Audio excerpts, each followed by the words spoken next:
This video is going to be a beginner's guide to side decking in Tengu plant format. Now, if I'm being completely honest, I think side decking is one of the most complex aspects of Tengu plant format, or just honestly most formats. I think competitive Yu-Gi-Oh! Side decking is extremely complex, which is why I wanted to make this video simplifying this down as much as possible. So we'll first explain what side decking is. If you aren't used to competitive Yu-Gi-Oh! Or playing in tournaments, this might be helpful for you. Basically, side decking is a 15 card stack that you can change and move in between your main deck and your side deck in between games 2 and 3. So after game 1, you can take any of the cards in your side deck, move them out of your side deck in your main deck, and replace it with another card that was in your main deck. Now, there are 3 main reasons why I would side a card in between games. The first reason is going to be improving going first versus going second. That's something to think about when side decking is, maybe I don't want as many hand traps when I'm going first. I'd rather have openers. So the best example I can give of this would be, instead of having like a Maxi or Effect Veiler in my hand, I'd rather have Thunder King to open, just, going first. The second reason would be improving a matchup. So let's say you're going against a back row deck. You want to put in a lot of back row hate, so then you're not getting blown out by certain trap cards at certain stages of the game. So improving the matchup would be like siding in Decrees or MST, stuff like that. And then the third one is going to be counter your opponent's side. Going back to the back row deck example, one of the biggest things you'll see is, people will side in Decrees against back row decks, so you need to be able to side in MSTs to stop those Decrees, or even go as far as saying, like, if your opponent is siding in hand traps, if you're playing like something more combo heavy and they're siding in Maxis, you might want to add in debunks or something to deal with that. Now, Tengu plant format has a plethora of side cards available to you if you'd like to choose. And the nice thing about Tengu plant format is counterplay in general is just very, very generic. So you don't really need to go super niche unless you're extremely terrified of a matchup. So while I have a big list of different cards that people typically side some form of ratio of, we can kind of cut this down to what I personally feel is going to be the most generic. I think it's best to show these, but I also want to basically cut it down and remove them just so you guys can see what your best generic options are for those beginners who aren't accustomed to making side decks. If you are experienced in Tengu plant format, you're gonna have an idea of what you want to side and what niche cards you really like. But for a beginner, I think it's best for to like kind of trim the fat and just show you guys what I think is going to work in most cases. Now, this is maybe a little too vague, but I think this is probably the easiest way to break this down for you guys so you can understand, just how you should be approaching your side deck. And that, I will say, there are 3 different types of decks in Tengu plant format. There is Control, which is going to be heavy back row. There is mid-range, which honestly 90% of the decks in Tengu plant format fall into this category. And then there's going to be Combo, which is decks that special summon very heavily, which, I mean, there's a lot of decks that are considered combo that I wouldn't even consider combo. Like, it's kind of rare. So those are the 3 main types, and I think that's important to cover while we go into these side cards. So let's take a look at those. Okay, so looking at this big list of cards, there's a ton of side deck options. I was able to condense this down into 21 different generic side deck cards. Nice thing is a lot of these cards fulfill the same role. It really just depends on what you're trying to go for to fill your niche, which is why I wanted to keep the options kind of visible. But for the most part, all these cards are going to do relatively the same thing. I think they're generic enough to be used in just about any strategy, whether you're combo, control, or mid-range. So let's kind of break down some of these cards. Let's talk about them and, go over why you should use them.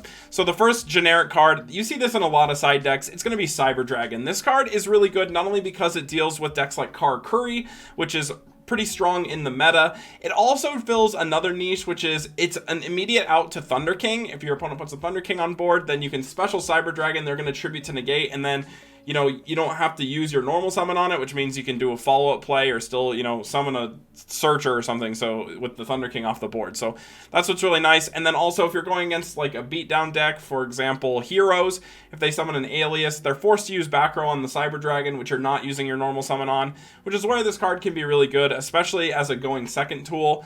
And then moving on to another really good going second tool is going to be Effect Veiler. This card, I think, should just be mained in almost every deck, unless you're a very heavy control deck, so like a super trap heavy deck like Heroes, TG, Worms, Gravekeeper, something like that. But basically, Effect Veiler should be mained in most cases. But if not, some people typically will do like, hey, maybe main 2, side the 3rd if, you know, they're going against a deck like Monarchs or something, they want the extra protection. Effect Veiler is just generically across the board the most useful generic hand trap in this format. So I would highly encourage you to be running it, but you can side this in if, you know, like I said, side extra copies or whatever if you're not too concerned about monster effects. But with Trishula, with Caius, with BLS, Chaos Orc, all those monsters floating around, Effect Veiler goes really hard. So I would highly encourage you to be siding or maining at least 3 of this card within side or main. Max C is another one. This is going to be very specifically good against like combo decks or decks that have a lot of special summons without stopping points. The best reason to side Max C is typically going to be against Tengu plants, which, you know, is a very commonly played deck within the format. So you could say that I typically will side 3 Max Cs just to make my Tengu plant matchup better. Or if I'm going against any other weird combo deck, you know, you can kind of abuse them with the Max C. But again, I'm not a big fan of maining this card, so I think you should have 3 between main and side, maybe 2. You honestly could maybe cut this down. I've seen people cut it. I've seen people not even run it. So, you know, it's up to the player's preference, but this is really good against Tengu plants, and it's like Tengu plants is, you know, widely enough played where I think it justifiably makes Max C viable. So I would still be running this card. I think this is your best defense against a deck like that. Then we're moving on to DD Crow. This is another hand trap, and it's really good against things like plants or things that like rely on the graveyards. Frog Monarchs, Worms, Piper Chaos, or like Chaos decks, you know, you can banish the light or the dark. It fulfills some niche roles where it can be really good. It can even be good against things like heroes, where if they activate a Miracle Fusion, you can banish their light or whatever, so they can't make a fusion. Can come up in that way too, so it's kind of nice in that regard. It has some uses, and it's pretty generic, which is why, you know, I like it. Especially if you're not opting to run a lot of back row, then DD Crow is going to be a really good option for you. And then I think if you're siding hand traps or going for this option, I think you should at least side 1 or 2 copies of Thunder King. I mean, this is one of the most oppressive monsters in the entire format. Most people are maining it. Some people build entire decks around this card. So I personally like it as a side card if I want to side out hand traps going first. So, you know, if I side in Max Cs against Tengu plants, but I'm going first in game 3, let's say I lost game 2, go to game 3, well, maybe I want to cut down the Max Cs a bit and move on to putting Thunder Kings in higher ratio, so I have a higher chance of, you know, seeing them going first. So this is what I was talking about with like the going first or going second. Thunder King is a really good card going first, but it's maybe not as good going second, so you might swap it out for hand traps. And I think that's one of the easier transitions you can make. Then there's Kaiku the Ghost Destroyer. I don't think a lot of people side this card, but I feel like this card is very, very good. The ability to like banish your opponent's tuners, like, you know, Spore, Dandy, Glow Up, or whatever in the grave, and just preventing your opponent from summoning like Chaos monsters or even like Hyperion from the hand by like banishing a monster in the grave. You know, Kaiku goes really, really hard in that regard. And so, and you know, 1800 is pretty respectable attack. It also will be able to clear over Tengus and stuff like that, which is where it is really, really good. And then next up on the list is going to be King Tiger Wangu. Now, this card honestly goes really, really hard in Tengu plant format in general. For the most part, in agents and Tengu plants, outside of like Reborn Tengu, maybe Thunder King, King Tiger Wangu walls off almost every normal or special summon both of those decks can do. You know, I mean, agents, obviously their boss monsters bypass it, but like Earth is under that. Venus, they can't summon Shine Balls, so they can't swing over the Wangu. Just really walls off a lot of their plays turn 1. So especially if you're running a deck like TG or something where you have Horn of the Phantom Beast, you can make this card stronger. I would say King Tiger Wangu is definitely a valuable card. It really like puts people in pickles. So, you know, like TGs, for example, have to have exactly Rush Rhino. Just as an example, like there's a lot of decks like with small monsters. X-Sabers is another one. This card just blows them out. You can swing into their monsters. They special summon, like you hit a Emmer's Blade. They can't summon really anything other than Bogart, so it just puts people in weird positions.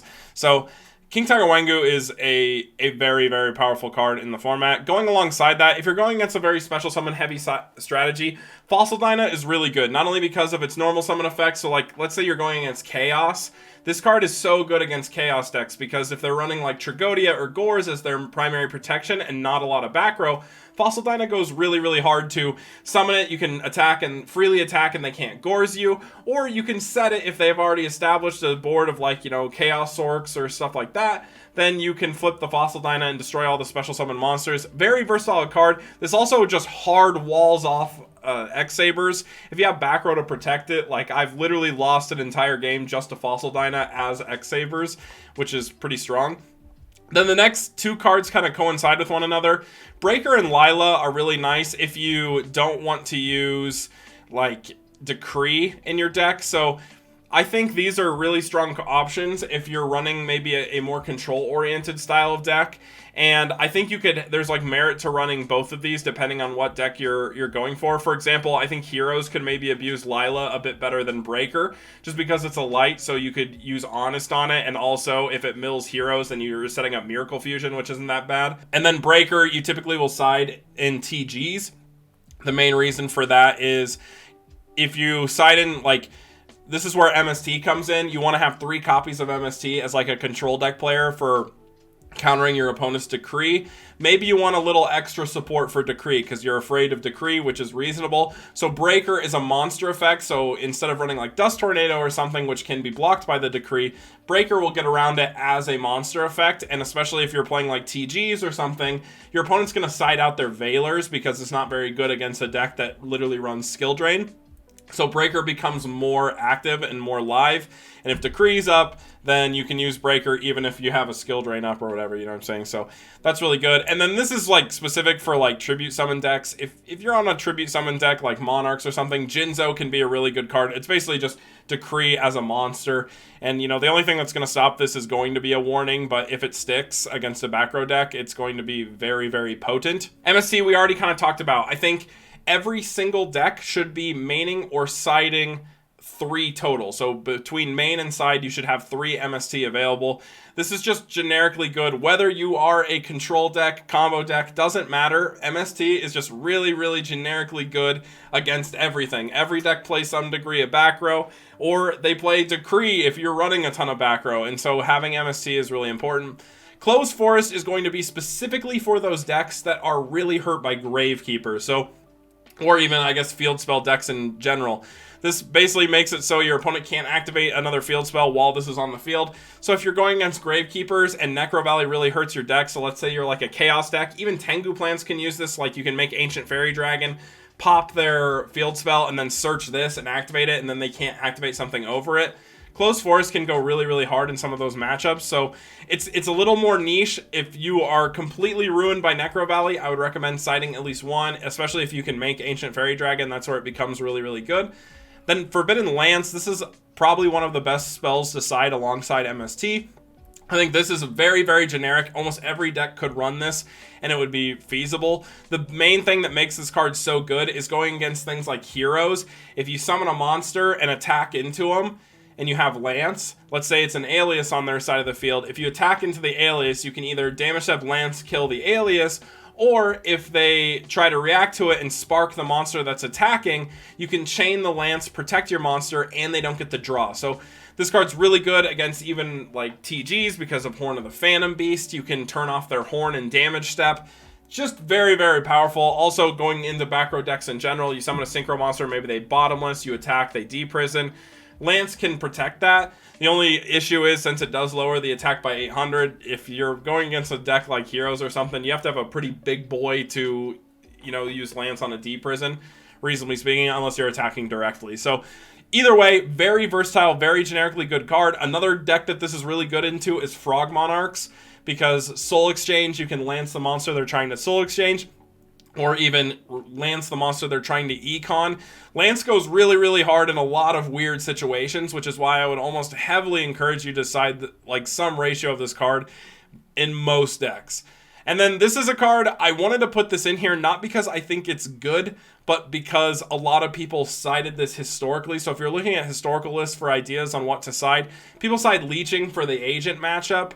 And me personally, I just don't think this card is super good unless you're playing a deck like Tengu plants are something that can spam a lot of monsters on the field. This card is pretty good against like heroes and agents, but I personally think you're better off running more effect negation, or what I've replaced Leeching the Light with in my side decks is going to be like Chaos Trap Hole, because this is basically an extra copy of Solemn Warning that banishes the monster they attempt to summon, and that's really, really powerful. If you're going against any deck that summon lights or darks, with a lot of them do, you can side in the Chaos Trap Holes, and you can banish their monsters, and you can basically be on like 4 copies of Solemn Warning, which is really, really crazy. So this card, I personally think, is just better than Leeching the Light. Obviously, Leeching is a bit reactionary, so if they have like a Thunder King or something, you can out it, where if like they already have an established Thunder King, Chaos Trap Hole isn't as good. It really depends on what you're going for, but I'm personally not a fan of Leeching the Light, especially because I think agents, I mean, they kind of fall out of flavor. But a really important detail to know about Tengu plant format is the meta is also very fluid. So like some decks kind of spike and drop as time goes on. A lot of times there's certain decks that just come up that counter like a popular deck. So for example, if agents are running rampant, then people are going to start running Gravekeepers, and then agents will become a lot worse. So you kind of have to be knowing the trends, and that's why I'm also not a fan of Leeching the Light right now. But generically speaking, it could be really good if agents go up in popularity again, but currently I don't think they're super popular. And then Skill Drain, this is a card if you don't want to run Effect Veiler, but you're on a back row heavy deck. Siding extra copies of this card can be really, really good, because you don't want to run a Veiler, you want to have a back row, so you add in Skill Drain, and this is going to ruin a lot of decks. Like obviously it's way more oppressive than Veiler because it's continuous, so turning off your opponent's chaos monsters, stuff like that, really, really good. Then we have Royal Decree. You're going against a back row deck. This is going to blow them out. If they don't have exactly MST, or like we talked about Breaker or Lila, something like that, Decree is going to turn off all their back row, and if their deck is mostly back row with a low monster count, this can just win a game outright, or let you resolve some key summons that can just basically win you the game. So Decree is obviously very, very strong, and I think if you aren't on heavy amounts of back row, it is worth siding this alongside MSTs. Like if you are playing combo or even mid-range, siding in the Decrees can be very good.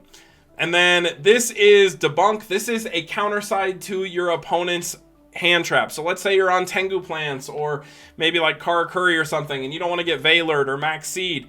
You side in the Debunks in game 2, knowing that your opponent is likely going to side in extra copies of hand traps to deal with your deck. So put the Debunks in, and that's going to protect you from your opponent's hand trap. So this is just kind of generically good, and this also gains a lot of value against decks that are like Chaos, for example, where they're running copies of Tragodia, Battle Fader, whatever. This can play around that, where if they are trying to Gores you, you can debunk it and banish it, and that's obviously really good.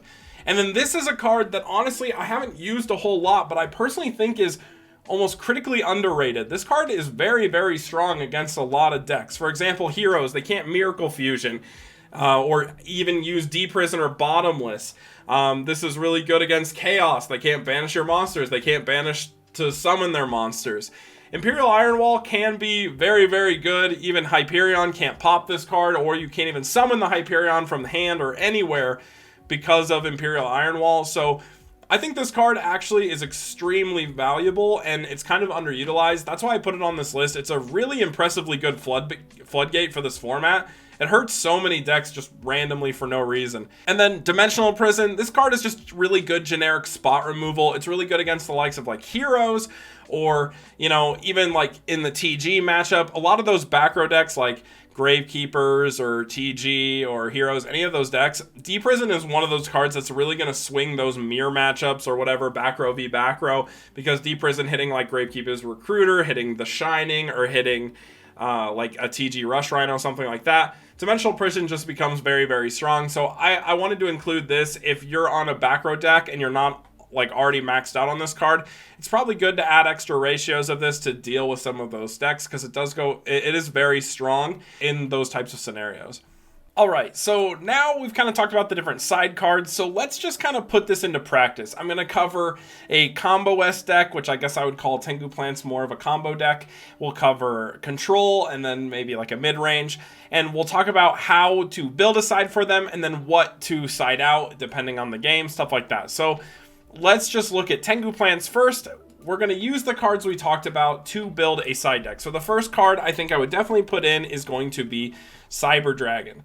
Reason for siding Cyber Dragon is going to just be because of the fact of people are going to be siding Thunder King against me in games 2s and 3s if they're not already on it. In addition to the fact that, again, we get some extra protection against things like Karakuri, so I think this would be worthwhile putting in. Then, as you can see, this is the Billy Break list, so we're looking at 2 copies of Effect Veiler, 2 copies of Max C. So for me, I want that 3rd copy of Effect Veiler, in addition to the 3rd copy of MST.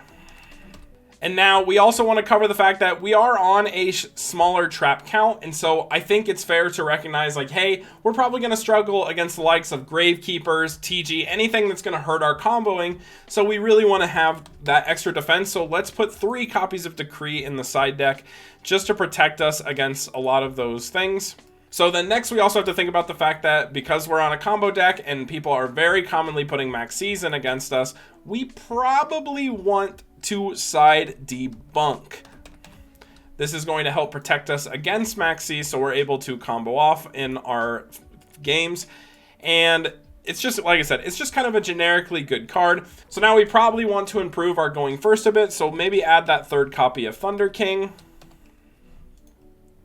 in the side. That way, if we're going against another combo deck or anything like that, we can adjust our ratio. So if we're playing a Tengu Plant Mirror, maybe you want to side out the Maxis, or maybe even side out some of the Veilers for Thunder King if we're going first. That way we have a better offensive line starting the game, right? So that's going to be one thing I would put in. And then also we want some reactionary things for going second, and especially for dealing with things like heroes. I think 2 copies of Lance is going to be really good against heroes in TG. So I'd probably side 2 copies of Lance. And then finally, I think we want to improve our matchup going into things like Agents or Chaos, any of those big boss monster type decks that are kind of frustrating. We definitely want to deal with Christia. So let's just fill this out with a Chaos Trap Hole.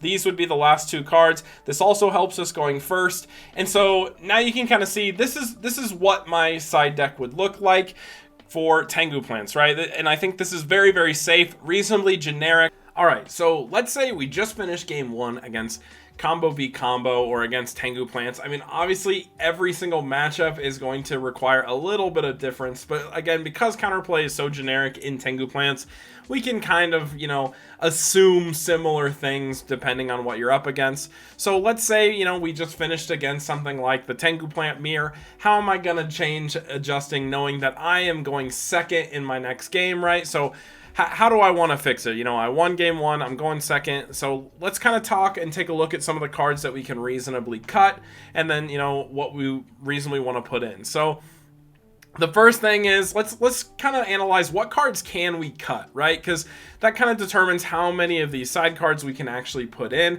And you guys want to be careful because there is a thing called oversiding. You don't want to always side in too much because that can maybe disrupt the flow of your deck or how it's actually functioning. So we want to try to kind of consider what is cuttable before we try to put in what, is absolutely necessary. So let's see. First and foremost, the card that we can easily cut is going to be something like Trap Dust Shoot. Obviously, if we're going second, this card isn't as good because you won't get full information on the hand, and the only time this card is really good to keep in going second is if you're going against something like Frog Monarchs or like Agents, where they typically don't set a lot of back row and have a heavy hand. But for the most part, this is reasonable to side out going second against most decks because you don't want them to have less than 4 cards in their hand, and you don't want to open it in that case. And, this only gets worse as the game progresses. You really want to just try to open this card, which is why it's good to keep in if you're going first. So Trap Dust Shoot's an easy side out. Another card that I can see right out the gate that would be pretty good to cut is going to be Call the Haunted. The reason for this is obviously this card needs a graveyard setup for it to be live, and given the fact that it's only in your grave, unlike something like Monster Reborn, it means that reasonably speaking this card shouldn't be set up or active to be played until around turn 3, which is pretty late if we're going second. So I personally wouldn't be a fan of having this card in. So yeah, that's an easy cut. Another thing to think about is, hey, my opponent is probably going to be siding in max C's against me because I'm playing Tengu plants. So how do I want to adjust my build to deal with that? And I think a really easy solution is going to be cutting 1-for-1, right? This card discards to special summon. So if you get hit with max C there, it's going to hurt really bad. So I don't think this card is worthwhile keeping in just because it's, you know, it's not that great. And then so another card that we could maybe reasonably cut is going to be something like Foolish Burial. You know, you're minusing 1 to set up one of these tuners, which can be good, but also, again, does make you a bit more vulnerable to max C. It's not completely essential, so I would say maybe you could cut like a Foolish Burial if you wanted. And then some other cards that just aren't as good going second is going to be like a lot of your traps, so like Solemn Judgment, Solemn Warning. Some of these cards cannot be good. I would say maybe you could reasonably cut the Judgment just because it's pretty slow going second, and you know, it gives your opponent a lot of time. This is obviously a really good card if you're going turn 1, you want to set everything. It can be really helpful, but going second, I think this card is a bit too slow, and you know, it costs a heavy price of life points, so I would maybe cut the Solemn Judgment. So we're looking at around 5 cards we could reasonably cut. Spirit Reaper is another one that's like, it's just not pivotal to the deck, so you could reasonably speaking take this card out, you know, to make your matchup better. You know, this is of course Billy Breaks Tengu plants, and we just made our own side for it, so we're kind of just, you know, shooting in the dark here for what we want to do. But you know, reasonably speaking, your main deck could be modified better, so you don't need to cut all these things, and you would maybe have better things to adjust to. But just for this sake of this example, we'll say we have 1, 2, 3, 4, 5, 6 cards that we can now swap out, you know, and you don't have to swap all of them, but we kind of have a pretty strong priority list of at least these 4 are really good, and then I probably would cut the Reaper before cutting the Foolish, but we'll kind of see. So, you know, knowing that my opponent's siding in Thunder Kings, Max C's against me, and I want to have good matchups into them, I think it's fair to say, okay, Cyber Dragon's going to help me out those Thunder Kings. And then the Max C's, we maybe want to put in copies of Debunk just because we don't want to get hurt. But I will say that I think Debunk is a bit more valuable when you're going first versus going second, because you have a turn to set it, and then on turn 2 or turn 3 you can try to combo, in which case the Debunk will become live because you're not really doing any turn 1 crazy combos. But if you're going second, then you have to set it and then wait your opponent's full turn, and you know, it can get kind of messy. So Debunk is a little bit harder to resolve if you're going second. So I would maybe put 1 in, or honestly none. You know, maybe it's better to just react to what your opponent's doing. So maybe another copy of MST, and then I would say even putting in like maybe a 3rd copy of Thunder King, just because it's so good in the Tengu Plant versus Tengu Plant matchup. It's really good going first, so typically in a lot of my matchups I would side out some of these hand traps for the Thunder King, but in this case, because Tengu Plants is just so crippled by Thunder King, I think it's probably worth putting this card in as well, just for making my matchup stronger. And honestly, I think that's probably all I would need to do. If we're putting in the Cyber Dragon, putting in the Chimera Tech could be pretty worthwhile. So I would say you could maybe cut the Ancient Fairy Dragon for it. And so we'll just go ahead and, you know, we'll keep the Foolish in. Like I said, we have 5 cards. So we'll just swap these cards in. And I think that looks pretty reasonably good for going second against Tengu Plants. We now have some nice reactionary cards. If they set up Thunder King, we have 3 Thunder King in to crash. And again, this is really good in the mirror matchup. We're keeping our hand traps in for going second. And then, you know, we kind of reduced our trap count down for going, like, that are better going first. So, you know, we're kind of all-inning on going second while still keeping our deck relatively functional. So now we'll use the same line of thinking, except this time we know we're going first, right? So in the case of we're going first, some of these cards that are better going second might lose a bit of value. For example, Effect Veiler might not be as good if we know we can go turn 1 and set up some traps or extra things, right? So let's say we maybe cut down the Veilers, the Max C's. Again, I think Call the Haunted is just easily cuttable. Same with the Spirit Reaper, and you know, maybe Foolish as well. Just going through the list, we've got a lot of stuff. But knowing that we're going first, I'd say that we definitely want to have the 3rd copy of Thunder King in. We definitely, if we already had these Cyber Dragons in, you would cut them, right? Because we're going first. Cyber Dragon is not very good if you're going first. And then maybe I would add things like Chaos Trap Hole. This is actually really good against Tengu plants because most of the synchros they make, being like Librarian and Catastor, are dark, in addition to being able to like basically Solemn Warning a tour guide, you know, stuff like that, Caius. So this card actually is pretty good in the matchup. And then of course, since we're going first, we want to set up some defense turn 1, and then we want to try to combo turn 3. So we put in these copies of Debunk. I think those are viably very good. And honestly, I think that would be it. So given the matchup, I think Maxi has value in the Tengu Plant versus Tengu Plant matchup. So I'd probably swap cards and have something like this. So we have a bit of a heavier trap count going into going first, and we've cut out a lot of our reactionary cards going second, just because it's a bit better. But again, since Maxi is so impactful in this matchup, I'd say it's worth keeping in, which is why I built the deck like this. Again, this is just a generic example. There's a lot of specific details that can make this more complex, but I just want you guys to have an idea of what I would be thinking when doing this. This gets a lot easier if we're playing, like, you know, combo versus back row or something like that. You know, if we're going against a control type deck, this becomes really, really easy to do. So one thing that control decks are, you know, notorious for, so like TG, Gravekeepers, and like Heroes, is Valor and Maxi are just not good against them at all, you know, or not very good at all. So we could, reasonably speaking, let's say we're going second against a control deck, we, reasonably speaking, don't want to have these cards in. And then obviously Trap Dust Shoot is terrible going second against a deck that's like control oriented. So because of the fact that if they set their whole hand, this card is dead. So you really don't want to risk keeping this in against back row decks really at all. Even going first, I'd say this is pretty ballsy to keep in.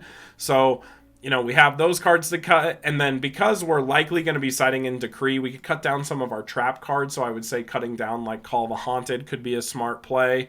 But yeah, let's kind of just see some of the cards we want to put in. We definitely want the triple Decree in. We want the MST. That gives us 6 cards to deal with our opponent's back row. We can take it a step further by adding in things like Lance to deal with them. And then I would say Thunder King is really safe as well, just because of the fact that he can turn off their like TG searches, turns off like duality, stuff like that.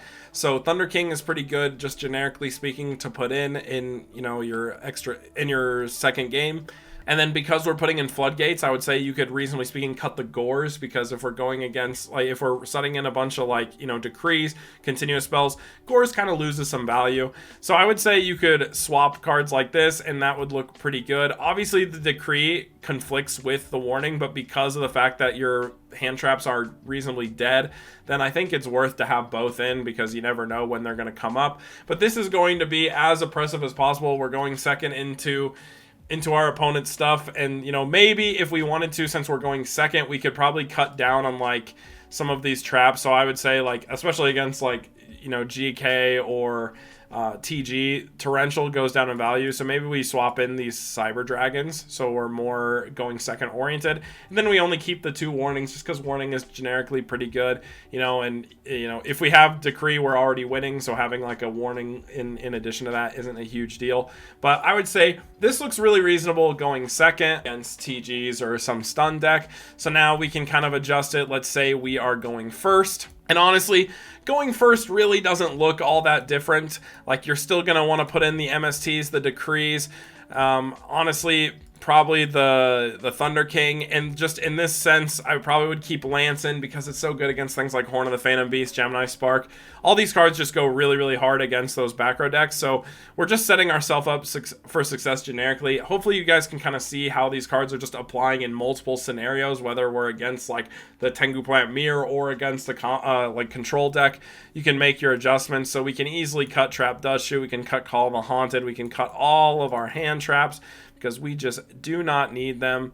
And then, you know, maybe even cutting like the Judgment again, because we don't need that many traps. Boom, there you have it. We have a pretty good setup for going first. You know, in this scenario, we're keeping our back row in a bit, just because we can deal with what our opponent's doing, but we also want to end phase Decree him, so we can just kind of win the game off that. So we're maximizing on Lances and, you know, MSTs, stuff like that. But this is basically going to ensure that our plays can go off, and, you know, reasonably speaking, we can do well, like, while under Decree. If you want a little extra safety, if you're afraid of, like, if you're seeing the Max C's sided in, you could put in the debunks if we're going first, and I think that's, like, pretty good, right? So you can maybe cut down the warnings or something. Yeah, I wouldn't, like, add in debunks alongside, like, warning and all that stuff. You want to cut your trap to count down because of Decree, but this is going to give you so much responses to what your opponent's doing and puts you in a very safe position against some of these back row decks. So hopefully that gives you an idea of how to do it as, like, a combo deck going against combo or control. All right, so now let's just build a side deck for control, because control is, you know, honestly, all control decks relatively want to do the same thing. Like, whether you're on Heroes, Worms, GK, TG, they all are going to have the same kind of strategy. And the biggest thing is going to be, you know, Mystical Space Typhoon. You're probably not maining them. A lot of the control decks don't main it. They side 3 in because we are terrified of Decree alongside a Breaker, maybe. I think Breaker is pretty reasonable. So we've got four outs to my opponent's Decree if they open it, and I think that's, like, pretty good.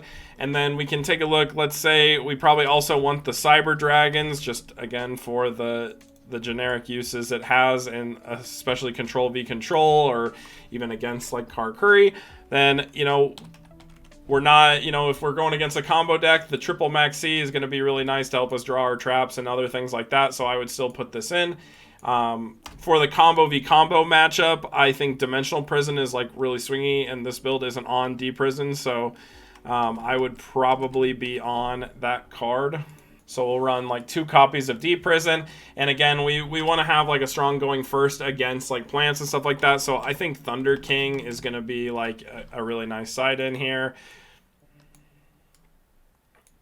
And then finally, since we're trying to win the mirror matches or the combo v combo match or control v control matchups, we want to be able to do Lance. So we've got 2 copies of Lance. And I think this is a pretty reasonable side deck. You know, I think this is pretty generic enough for just about any type of coverage. So let's go take a look and see how we would use this. All right, so we just went in, we won a game against Tengu plants, and now we need to change our side for going second. So this is a mandatory cost of playing a control deck. You need to side in the breakers. You need to side in the stuff to deal with Decree under the assumption your opponent is on it. If we're against Tengu plants, you could make a pretty reasonable case if we're going second to side in the triple Max C's. And I think, honestly, that's probably all we'd want to do against something like Tengu plants. So let's kind of take a look at what we can cut. The first is going to be Trap Dust Shoot. We've already talked about that. I'd say same thing goes for Call the Haunted. We could probably cut those down. Starlight Road, maybe, just because of the fact that we're going second. So, like, we're not looking to turn one set of huge boards. So it's not as pivotal that we open this, especially assuming your opponent's going to set back row going first, right? So we can maybe cut down Starlight Road. I think you can maybe cut as TG Striker, just because it's, like, one of the least important ones to be running. Horn of the Phantom Beast is pretty good going first, but honestly not that great going second, just because it takes some time to set up. You need to be able to stick a monster first, so you could probably cut the Horn of the Phantom Beast. I think since we're putting in a decent chunk of monsters, you can maybe cut down a Barbaros or whatever. I don't think you really need 3 of them. And honestly, I mean, this is looking pretty good. I'd say we could swap this in. So this is what it looks like. We're going second into Tengu plants, and I think this is, like, pretty good. You could honestly maybe adjust some of these things too. Like, for example, maybe if we're worried about playing into our opponent's back row, like, swap out the Bottomless for Lances, because you don't really need it going first. You know, just something along those lines. Again, we could even maybe reduce the Starlight Road. But I'd say something like this, where we're kind of protecting ourselves from things like Decree by adding in a bunch of spells, is probably the right call. We could even, you know, move into Cyber Dragons if we think it's necessary. But I think we're going against, like, a combo deck. This is what's really going to help us. We got the triple Max C. We got, like, a good Floodgate, a reasonable Floodgate to run, and, you know, we're kind of, like, reducing the impact of Decree by cutting some of our traps and, you know, just playing towards this strategy here. I would maybe even cut the Horn down again, just so we could put in, like, more copies of Deep Prison or something like that, you know, just so we have that extra protection, because Horn is just it's good, but it's not incredible going second. And then finally, let's say we are going first against something like combo, or, you know, Tengu plants is just going to be my generic example. If we know we are going first, then we want to adjust things a bit. I still say you probably want to keep in the triple MST so you don't get hit with a decree. So we want to do that. We probably cut the Call of the Haunteds again, probably cut a TG Striker. And if we're going first, we want to put in these Thunder Kings. I would maybe cut the Barbaros down, maybe cut a skill drain as a result of that, because we want to let this thing go through. And I would say the Bottomless goes up in value just because of the fact that it's Bottomless. You want to keep the Dust Shoot in. So we side in probably these 5 cards. I would maybe just keep the skill drain in at that point. And I think this looks reasonably pretty good. You could also maybe find room for a little bit of Max C action if you want it. You know, it's not a terrible card to keep in, you know, and you could honestly, if you're against like Tengu plants, maybe the Mirror Force just isn't that great, so you could like swap that in. But I think going as heavy on back row is humanly possible, and like just trying to win out with this setup here is going to be like one of your best bets. So I think this looks pretty strong. It's like a turn 1 setup. I want to like set up Starlight Road with like all these back rows, so I want to increase my chances as much as possible, keep it in the double road, stuff like that. I think that looks pretty good. That's what I would do against a combo deck. If I was going first, I want to make my going first look as good as possible. So now let's do a combo or control v control. We'll take a look at that. So if we're going against control, you still want to put these cards in, right? Like no matter what, like even if your opponent's not on like decree, right? If they reasonably can't side in decree, you still definitely want those. You definitely want these lances. I think the D prisons go up in priority, and you know, obviously the Max Cs are dead. So I would say something like this is going to look really, really good to side in. Dust Shoot becomes really dead in those matchups, and because of the fact that you're against control, Starlight Road becomes a little bit less viable because both parties are looking to set everything. So you could probably cut all these cards. I don't know if I would cut Dark Bribe just because it's generically good, but I would probably cut down a lot of these things here. And then skill drains obviously become a whole lot less viable as well. So you could swap it in for something like this, and your matchup is just going to look a lot better against your opponent. And, you know, again, if we're going second, the Horn of the Phantom Beast is a bit less optimal, but because control decks play so slow, I think it's worth keeping all 3 in. We got all the D prisons. And honestly, I think whether I'm going first or second, it doesn't change much. The only difference I would say is if I'm going second, I mean, honestly, first or second, it doesn't matter. I probably would cut the Barbaros for Thunder King just because I'd be cutting the skill drains. But I think this looks really, really good across the board. The only adjustment you can maybe consider making is if you're going first, you side in the Thunder Kings. If you're going second, you maybe want to put the Cyber Dragons in. But I think whether you're going first or second, this is what you're going to want your post board to look like. So it's pretty easy, right? You know, we're just cutting down on the dead cards in the matchup and then trying to improve it as much as possible. Like, you know, you want that heavy D-Prison, stuff like that. And again, if you're against another back row deck, you don't need Starlight Road because your opponent's probably not going to be heavy, like activating heavy if both parties want to set back row, and you can just kind of play kind of slow if you're worried about Heavy Storm. But yeah, I think this is pretty reasonable. So hopefully that gives you a good idea, guys. I just wanted to give you a baseline idea. Obviously, there's all kinds of different options for all kinds of different decks, but I wanted to keep this as generic and simple as possible because this is for the beginners out there who aren't sure how to side in this format. I wanted to show you what I'd be thinking about. So that's it for that. And guys, just as a reminder, if you go to my website, tcgrewind.com, if any of the decks that you see here, no matter what deck it is, if you click on it, it's going to have an example side deck build on there. So you can see it on the graphic. We have an example of what you would side in any of these given decks, just so you can have a rough idea on, you know, at least a starting point for whatever deck you're trying to play.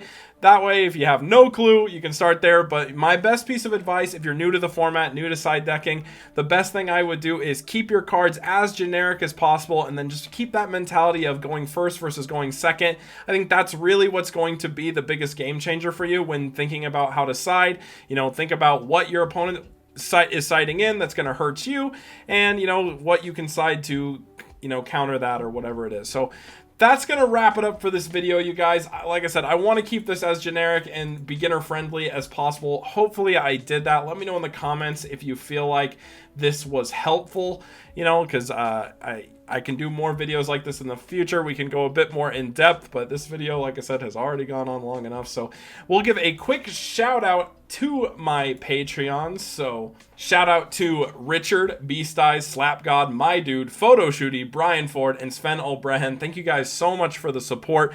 But other than that, make sure you guys like, comment, subscribe. Thank you so much for watching, and make sure you guys have a great time dueling today.